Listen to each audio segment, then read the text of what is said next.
आप आ जाइए ऊपर। सर आइए। आज हमारे सर, इन्होंने हमें कक्षा चौथी और तीसरी में पढ़ाए हैं, ये हमारे सर हैं। तो एक बार तालियों के साथ हमारे सर का स्वागत करें। ये आज दो शब्द कुछ कहेंगे आपसे। इन्होंने हमें कक्षा तीसरी में और चौथी में पढ़ाया है। तो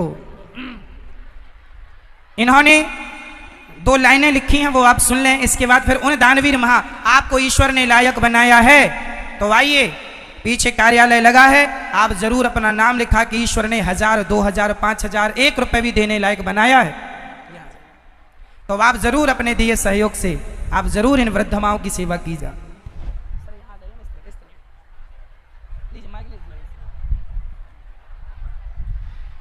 दो शब्द 2 मिनट में हमारे सर आपको कुछ कहेंगे जिन्होंने हमें पढ़ाया है।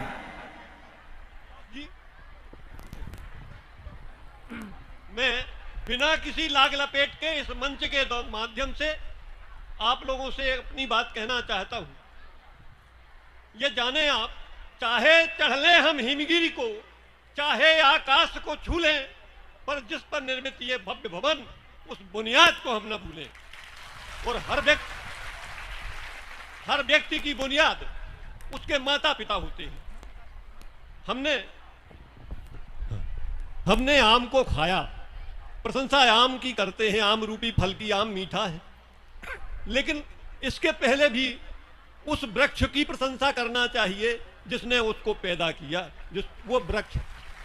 और इससे पहले भी अगर अपन सोचे तो सबसे ज्यादा प्रशंसनीय वो है जिसने उस वृक्ष को लगाया है। मधुर आम खाने से पहले सोचो आम कहां से आया। प्रथम प्रशंसो उसे कि जिसने फल उपजाया, पर इससे पहले भी सोचो वह संत बिटप किसने निर्माया। पूजनीय है प्रथम कि जिसने पेड़ लगाया। इसी तरह से राम रूपी फल खाया हमने और उसकी प्रशंसा की कि फल बहुत सुंदर है, देखने में भी सुंदर है और खाने में भी सुंदर है। लेकिन उसको लगाने वाला कौन है? लगाने वाला महात्मा तुलसीदास है। उस वृक्ष को, उस फल को पैदा करने वाला महात्मा तुलसीदास है। अब उस तुलसीदास को किसने पैदा किया? उस तुलसीदास को माता हुलसी ने पैदा किया। तो वो भी वंदनीय है। रामचरित पढ़ने से पहले यह विचार मन में आया, पहले नमन करूं निर्मित को या कि जिसने निर्माया। प्रथम नमन में करूं राम को या तुलसी को, या तुलसी बंदन से पहले बंदो माता हुलसी को। अगर हुलसी ने तुलसी न जाया होता तो फिर हमने कहा राम को। न होती माता शकुंतला तो भरत कहां से आता, फिर कैसे अपना देश सार्थक भरतवर्ष कहलाता। न होती मात सुनीत तो बालक ध्रुव का कहां उदय होता, न नन्हा राजकुमार गगन का तारांकित आलय होता।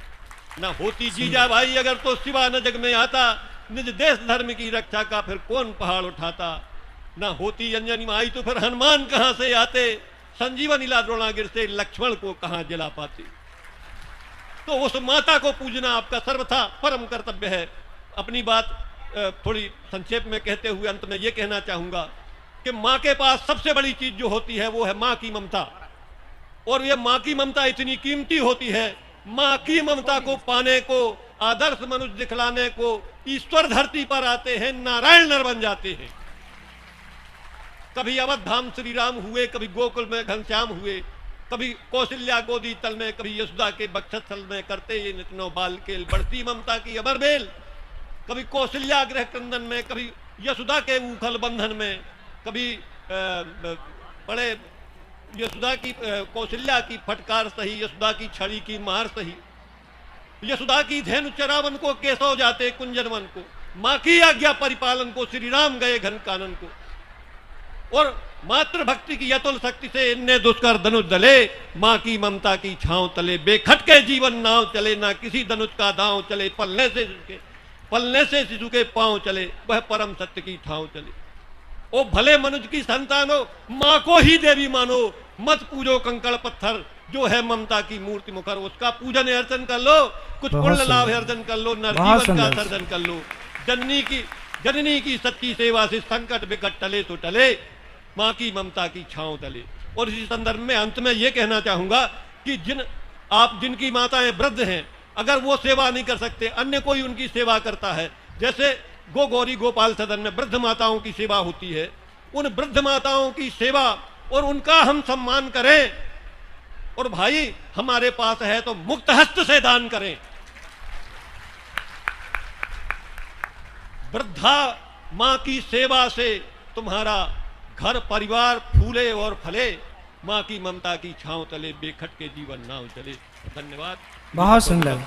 वृद्ध माओं की सेवा के बारे में जब आपने सुना तो बड़े आप गदगद हुए, खुश हुए कि चलो उन बेसहाराओं को कोई तो सहारा दे रहा है। तो आप सभी उन बेसहारा माओं का सहारा बन रहे हैं। आइए आप में से कुछ दानवीर महापुरुषों का नाम श्रवण करें।